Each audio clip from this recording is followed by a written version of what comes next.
Hi! ఈ తెలుగు రాష్ట్రాలని కుదిపేసిన ముగ్గురు అక్కా చెల్లెళ్ళు ఎవరో కాదండి. మా చెల్లెళ్ళనమాట. వరుసకి చెల్లెళ్ళవుతారు. వీళ్ళు కూడా పత్తి గింజల్లో భాగమే. అవునండి. వీళ్ళు కూడా బెట్టింగ్ యాప్ చేశారు. ఆ బెట్టింగ్ యాప్‌లో వచ్చిన డబ్బులతోని పచ్చళ్ళ దుకాణం అయితే పెట్టుకున్నారు. అది ఇప్పుడు సర్వనాశనం అయిపోయింది. అసలు ఏం జరిగిందో తెలుసుకునే ముందు ఫస్ట్ లైక్ కొట్టండి, లైక్ కొట్టండి, లైక్ నొక్కారు. అమ్మయ్య! ఇది వినండి. మీ వ్లాగ్స్ చూస్తూ ఉంటాను. చాలా బాగా చేస్తారు. నేను కూడా ఛానల్ స్టార్ట్ చేద్దాం అనుకుంటున్నాను. మీ అంత కాకపోయినా కొంచెం ఎదగాలి. షూర్ చేయండి. ఎందుకంటే యూట్యూబ్, ఇన్‌స్టాగ్రామ్ వేరు, యూట్యూబ్ ఫుల్ లెంగ్త్ వీడియోస్ వేరనమాట. సో, కొంచెం ఇంట్రెస్టింగ్‌గా ఉండాలి. రెగ్యులారిటీ ఉండాలి అనమాట. కంటెంట్ దగ్గరే కొంచెం ప్రాబ్లం అయిపోతుంది. ఒక half an hour, 1 hour video shoot చేసినా సరే అది వచ్చేసి 3-4 మినిట్సే వస్తుంది. టైం డ్యూరేషన్ వచ్చేసి చాలా కష్టమవుతుంది. ఒకవేళ ఇప్పుడు నేను వీడియోస్ చేస్తాను కదా, అవి ఎక్కువ వ్యూస్ వచ్చినా సరే అంత అమౌంట్ రాదు అంటున్నారా? అంటే ఇండియాలో పీపుల్ చూస్తూ ఉంటారు కదా వీడియోస్. సో, ఎక్కువ మనీ రాదు అంటున్నారా? నేను ఉంటుంది రాజమండ్రిలో అండి. యాక్చువల్‌గా ఇక్కడ కంటెంట్ అనేది ఎక్కువ దొరకట్లేదు. కొంచెం చిన్న ఊరు కదా! సో, మీరు ఎలా స్టార్ట్ చేస్తే బావుంటది అని మీరు నాకేమైనా సజెస్ట్ చేస్తారా? అంటే ఎలా స్టార్ట్ చేస్తే బావుంటది? ఏ కంటెంట్‌తో చేస్తే బావుంటది? మంచి కంటెంట్‌తో ఇప్పుడు వీడియోలు స్టార్ట్ చేస్తే ఏ టైంకి వైరల్ అవుతాదో కూడా చెప్పగలరా? పర్లేదు బ్రో, అవ్వాల్సిందంతా అయిపోయింది. ఇప్పుడు మా అక్క కూడా ఐసీయూలో ఉంది. నేను మీతో మళ్ళీ మాట్లాడతాను. ఏమనుకోకండి. 2023లో వీళ్ళు ఛానల్ పెట్టే ముందు నన్ను కాంటాక్ట్ అయ్యారనమాట. ఎలా పెట్టాలన్నయ్య ఏంటి అంటే అన్నీ చెప్పాను. అవి ఎలా సక్సెస్ అవ్వాలో అన్ని ఫార్ములాలు అన్నీ చెప్పాను. ముగ్గురు 3 ఛానల్ పెట్టారు. 3 సక్సెస్‌ఫుల్. అన్ని బాగా సూపర్ తారస్థాయిలో ఉన్నది. ఆ మధ్యలోని వాళ్ళు బెట్టింగ్ యాప్ ప్రమోట్ చేశారు. ఆ డబ్బులతో పచ్చడి దుకాణం పెట్టుకున్నారు. ఇది కథ. ఓకే. ఇప్పుడు అసలు సిసలైన కథలోకెళ్దాం. సో, మీరు చూసుకుంటే ఈ ముగ్గురు పేర్లు తీయకుండా చెప్తాను. ఫస్టు చెల్లి వచ్చేసి మల్లెపువ్వు. రెండో చెల్లొచ్చేసి సన్నజాజి. మూడో చెల్లొచ్చేసి కనకాంబరం. సో, మీరు చూసుకుంటే పెద్ద చెల్లి, పెద్ద చెల్లికి బీపీ 120 ఉంటది. రెండో చెల్లికి బీపీ 150 ఉంటది. మూడో చెల్లి కనకాంబరం చెల్లికి బీపీ 200 ఉంటది. అందరికీ హై బీపీ. బాబాయ్ గారు చనిపోయారు. కిడ్నీ ఫెయిల్యూర్ అయ్యి. సో, ఇది కథ. రాజమండ్రి. మా సైడ్. మాది వైజాగ్, వాళ్ళది రాజమండ్రి. చాలా దగ్గరనమాట. ఇది దగ్గర సంబంధం, దూరపు సంబంధం. ఇది పక్కన పెడితే వీళ్ళతో నేను బాగా మాట్లాడేవాడిని. అన్ని విధాల డౌట్‌లొచ్చేవి. ఛానల్ హ్యాకింగ్ అయిపోయింది. ఇంకా యూట్యూబ్ ముగ్గురికి 3 ఛానెల్లు ఉండేటప్పుడు ఇంకెవరు చెప్తారు చెప్పండి? ఒక అన్నయ్యగా నేనే చెప్పేవాడిని. ముగ్గురు కష్టపడుతున్నారు. తండ్రి చనిపోయిన పిల్లలు కాబట్టి, ఒక అన్నగా ఒక నా సహాయం అయితే నేను అందించాను. అంతా బానే ఉంది. అంతా బాగున్నప్పుడు ఆ బెట్టింగ్ యాప్ ప్రమోట్ చేసేటప్పుడు నాకు పర్లేదు. నాకు నచ్చలేదు. ఇంక నేను తిట్టేసాను. మాట్లాడడం మానేశాను. బ్లాక్‌లు కూడా చేసేసాను. అంతా అయిపోయింది. సూపర్. కథ సమాప్తం. సో, వాళ్ళు ఇంక అన్నయ్య తిట్టాడు కదా! అని చెప్పి వాళ్ళు కూడా బెట్టింగ్ యాప్ మానేసి ఆ ముదనష్టపు ముండా డబ్బులొచ్చాయి కదా! అని చెప్పి వాళ్ళేం చేశారంటే ఆ డబ్బులతో పచ్చళ్ళ యాపారం పెట్టుకున్నారు. పచ్చళ్ళ యాపారం ఎలా పెట్టుకున్నారంటే పెద్ద చెల్లి ఎవరైతే ఉందో మల్లె పువ్వు, ఈ చెల్లి మార్కెట్‌కెళ్ళి సామాన్లన్నీ మంచిగా కొంటదనమాట. పెద్ద చెల్లి పనిది. మొత్తం మామిడికాయలు, పచ్చి రొయ్యలు, చికెను, మటను, గోంగూర, తోటకూర, ఆకుకూర అన్ని రకాల కూరలు, ఉప్పు, కారం, మసాలా, ఇంగువ, ఆయిలు అన్నీ కొంటదనమాట. ఇది పెద్ద చెల్లి డ్యూటీ. సో, రెండో చెల్లి సన్నజాజి పనేంటంటే అయన్నీ తెచ్చినవి కడిగి, తోమి, ముక్కలు కోసి, నూనె పెట్టి, ఆవాలు పెట్టి, ధనియాలు పెట్టి ఇయన్నీ చేస్తది రెండో చెల్లి. మూడో చెల్లి కనకాంబరం పనే చేయదు. మొత్తం నీట్‌గా బ్యూటీ అయిపోయి, నీట్‌గా డాన్స్ అయిపోయి, డాన్స్ ఏసి అందరిని ప్రమోషన్. పెద్ద చెల్లి అందగత్తె. రెండో చెల్లి అప్సరస. మూడో చెల్లి ఇంకా హీరోయిన్.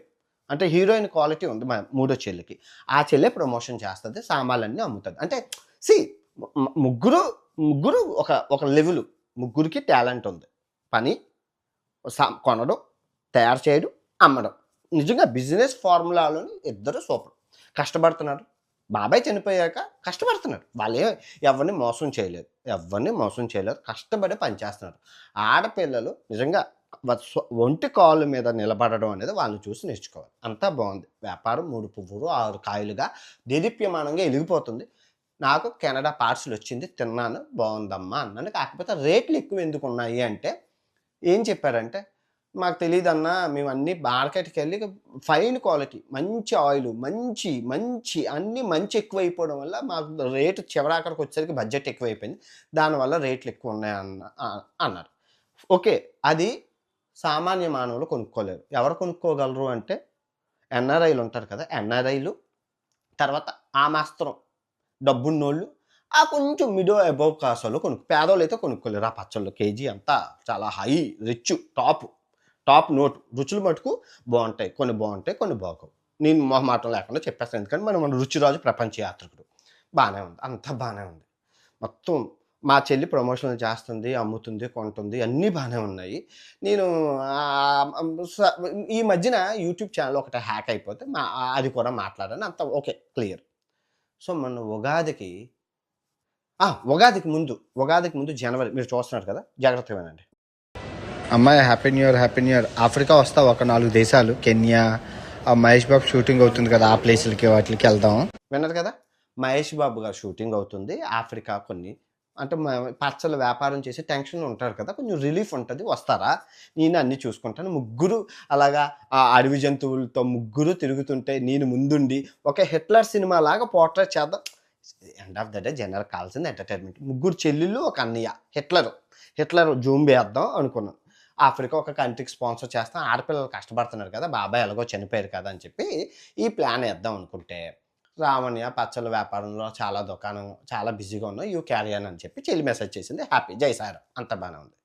సో ఉగాది ముందు ఫోన్ చేసి చెప్పాను, అమ్మ పెద్ద చెల్లిది మిథున రాశి బాగుంది, ఆదాయము వ్యయము బాగుంది.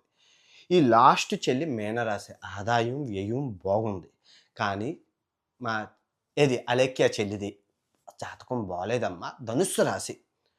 10 మంది తిడతారు, ఒకడు పొగుడుతాడు, అది నేనే అయ్యి ఉంటాను. దయచేసి చెల్లి నోరు అది అదుపులో ఉంచుకొని, అసలుకే ముగ్గురికి బీపీలు గట్టిగా ఉన్నాయి, ఎవ్వరు తగ్గరమ్మా, జాగ్రత్తగా. అంటే ఓకే అన్న, వ్యాపారంలో అంతా కామనే కదన్నా అన్నారు. అంతా అయిపోయింది. ఇలా ఫోన్ కట్ చేసి ఉగాదికి ముగ్గురు చీరలు కట్టుకొని ఫోటోలు పంపించారు. నేను లైక్ సింబల్ కూడా పంపించాను వాట్సాప్లో, అంతా హ్యాపీ, బాగానే ఉంది. కట్ చేస్తే నేను లేసేలోకి ఇంత రచ్చ అయిపోయింది. మరి దారుణం. జస్ట్ ఒక్క రోజులోనే మొత్తం తెలుగు రాష్ట్రాలు షేక్ అయిపోయింది. నువ్వేమైనా చేయించావంటే నేను ఏమీ చేయించలేదు, నేనే బెట్టింగ్ గోల్లో. ఇంకా వరుసకు చెల్లెళ్ళు అవుతారు కదా, వీళ్ళు బెట్టింగ్ యాప్లు చేశారు, చెప్పాలా వద్దా అని. నేను ఆ ప్రాబ్లంలో ఉన్నాను. కానీ నేను మీ అందరికీ మాట ఇచ్చాను, చెల్లైనా పిల్లమైనా తల్లైనా తమ్ముడైనా ఎవరైనా బెట్టింగ్ యాప్ చేస్తే ఆయన మీ ముందుకు తీసుకొచ్చి చెప్పడం నా ధర్మం.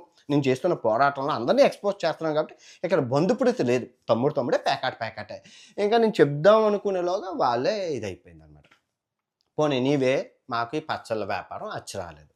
ఓకే, ఇప్పుడు మీకు ఒక విషయం చెప్తున్నానండి, మీరు కూడా మా చెల్లెళ్ళ సైడు పక్కన పెట్టండి. ఒక మామూలుగా ఆడపిల్లలు వ్యాపారం చేస్తే ఎలా ఉంటుంది?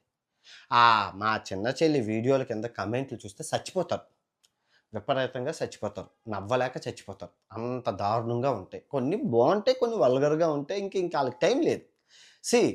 సమాజంలోకి వచ్చాక 10 మంది 10 రకాలుగా అంటారు. కానీ అవన్నీ నెట్టుకొని వాళ్ళు సమాజాన్ని ఎదురెళ్ళి నిలబడ్డారు. మీకు నమ్ముతారో నమ్మరో, అన్నయ్య బోల్డ్ బూతులు వస్తున్నాయి అన్నయ్య అన్నాడు. ఈ చెవితో విని ఈ చెవితో వదిలేండి. కానీ చిన్న చెల్లి మటుకు, ఆ మధ్యలో ఉన్న చెల్లి అలేఖ్య అన్న, అది పర్సనల్గా తీసుకొని బాబాయ్ చనిపోవడంతో కొంచెం మైండ్ డిస్టర్బ్ అయ్యి తిట్టడం మొదలుపెట్టింది. ఎవరిని తిడుతుందో కూడా తెలియకుండా తిట్టేసింది. ఈ వ్యాపారంలో గొడవలే. ఇప్పుడు పర్సనల్గా ఎవరు ఉండరు.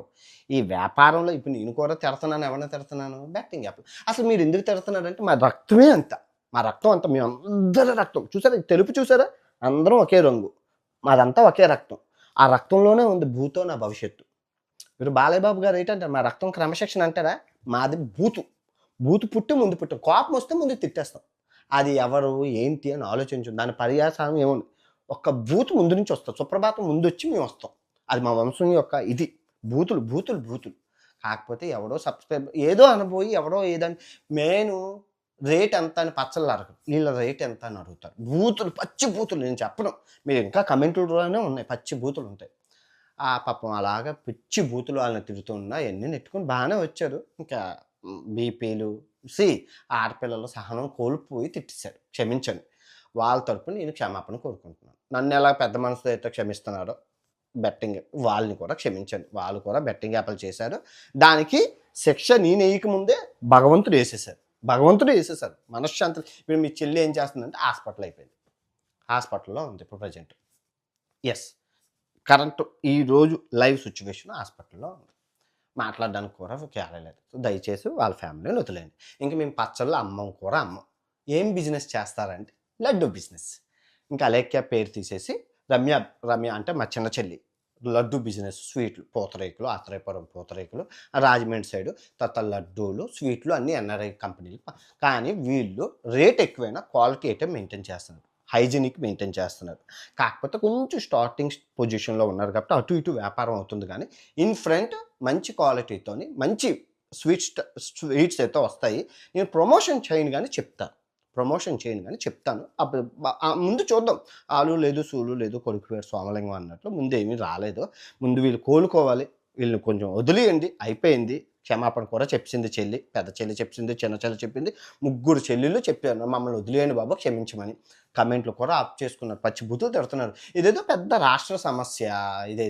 ఏది ఊరు, జిల్లాలు, రాష్ట్రాలు, దేశాలు, 197 దేశాల్లో ఇదే అంతరిక్షంలోకి ఎలాన్ మస్క్ వరకు వెళ్ళిపోయింది అలేఖ్య చిట్టి పికిల్స్ గొడవ. ఏటి దేశంలో ఇంకే సమస్య లేవా? అక్కడ ఎన్ని సమస్యలు ఉన్నాయి, ఎన్ని వదిలి ఇదేదో పెద్ద సమస్య అన్నట్లు తిట్టింది, అంతే కదా. ఎవరిని తిట్టింది? ఎస్, కస్టమర్ల దేవుళ్ళనే తిట్టింది. ఎందుకు తిట్టింది అంటే ఫ్రస్ట్రేషన్. వ్యాపారం చేయడంలో చేత కాక, నా కర్మ బాగోలేక, బీపీ ఎక్కువయ్యి, ఇంకా బాగుంటే బలుపు ఎక్కువై తిట్టేశాం. అయిపోయింది. దుకాణాలు అన్నీ క్లోజ్ అయిపోయాయి కదా, వ్యాపారం అంతా కుప్పు కూలిపోయింది కదా. మీరందరూ అంటున్నారు అన్వేషణ నువ్వు ఎందుకురా ట్రావెలింగ్ బిజినెస్ చెయ్యవని. చూసారా, నోటు దూల ఉంది, మాకు బీపీ ఉంది. మేము కస్టమర్లని పొగడం కన్నా తిడతాం. ఎవడొస్తాడు ఇప్పుడు తిడితే? నా దగ్గర ఎవరు వ్యాపారం చేయడం, ఎంత నేను సెలబ్రిటీ అయినా మరి ఊపు తోపు బాలయ్య బాబు గారు బీపీ ఎక్కువ ఉంటుంది మాకు, అంతే. బీపీ ఉన్నోళ్ళకి వ్యాపారం పనిచేయదు.